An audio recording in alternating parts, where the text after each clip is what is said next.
திடீர்னு டீச்சர் சொல்லுவாங்க ஒரு சில காரணத்தை சொல்லி, நான் இப்போ HM ரூம் வர போயிட்டு வரேன். அவங்க தலை மறைஞ்ச உடனே கிளாஸ் ரூம் எப்படி இருக்கும்? இதே மாதிரி ஆண்டவர் சில சந்தர்ப்பங்கள்ல நம்மளை விட்டுட்டு போறாரு. அவர் அங்கதான் இருக்காரு, நமக்கு தெரியல. புரிஞ்சுச்சா நான் சொன்னது?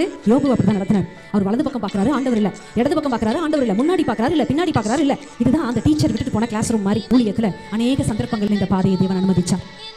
கல்யாணம் ஆகி இங்கே வந்ததும் இடமே கிடைக்கலைங்க. ஆலயத்தை காலி பண்ணிட்டு போயிருங்க, ஒரு தூசி கூட இல்லாமல் எடுத்துட்டு போயிருங்கன்னு சொன்னாங்க. 25 வருஷமா சவால்களை நோக்கியே நம்முடைய ஊழியம் வளர்ந்து கொண்டிருக்கு.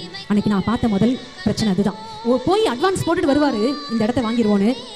அடுத்த நாள் அந்த அட்வான்ஸ் திருப்பி கொடுக்கப்படும். அந்த நேரத்தில் தேவன் எங்களை விட்டு கொஞ்சம் தூரம் இருந்த மாதிரி எங்களுக்கு ஒரு உணர்வு. இதில் ஆண்டவர் சொன்னார் நைட் 11 மணிக்கு, delay is not a denial. தாமதிக்கிறேன்றனால உனக்கு நான் இல்லைன்னு சொல்லலாமா? அந்த 3வது மாதத்தில் ஒரு புதிய இடத்தை அங்கே வாங்க முடியும் ஆண்டவர் உதவி செய்தார். ஒரு சந்தர்ப்பத்தில் பிள்ளைய இழக்க கொடுத்தோம். டீச்சர் காணாமல் போயிட்டார். எங்கள் கண்களுக்கு டீச்சரை தெரியல, ஆனால் வழி விலகாதபடி அந்த தேவனே எங்களை நடத்தினார்.